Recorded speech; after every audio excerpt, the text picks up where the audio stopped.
حضرت علی رضی اللہ عنہ سے مروی ہے کہ ایک دن نبی پاک صلی اللہ علیہ وآلہ وسلم تشریف فرما تھے۔ آپ صلی اللہ علیہ وآلہ وسلم کے دست مبارک میں ایک لکڑی تھی جس سے آپ صلی اللہ علیہ وآلہ وسلم زمین کو کورید رہے تھے۔ تھوڑی دیر بعد سر اٹھا کر فرمایا، تم میں سے ہر شخص کا ٹھکانہ چاہے جنت ہو یا جہنم اللہ کے علم میں موجود اور متعین ہے۔ صحابہ کرام رضی اللہ عنہم نے پوچھا، یا رسول اللہ صلی اللہ علیہ وآلہ وسلم، پھر ہم عمل کیوں کریں؟ فرمایا، عمل کرتے رہو، کیونکہ ہر ایک کے لیے وہی اعمال آسان کیے جائیں گے جن کے لیے اسے پیدا کیا گیا ہوگا۔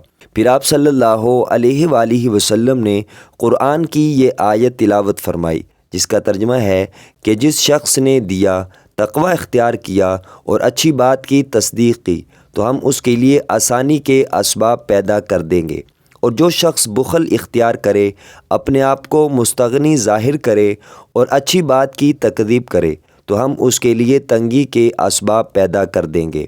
مسند احمد حدیث نمبر 621۔ حضرت سعد بن ابی وقاص رضی اللہ عنہ سے مروی ہے کہ جناب رسول اللہ صلی اللہ علیہ وآلہ وسلم نے ارشاد فرمایا، تین چیزیں ابن آدم کی سعادت مندی کی علامت ہے اور تین چیزیں اس کی بد نصیبی کی علامت ہے۔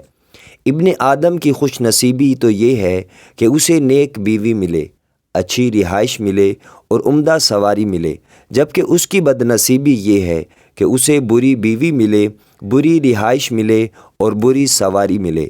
مسند احمد حدیث نمبر 1445۔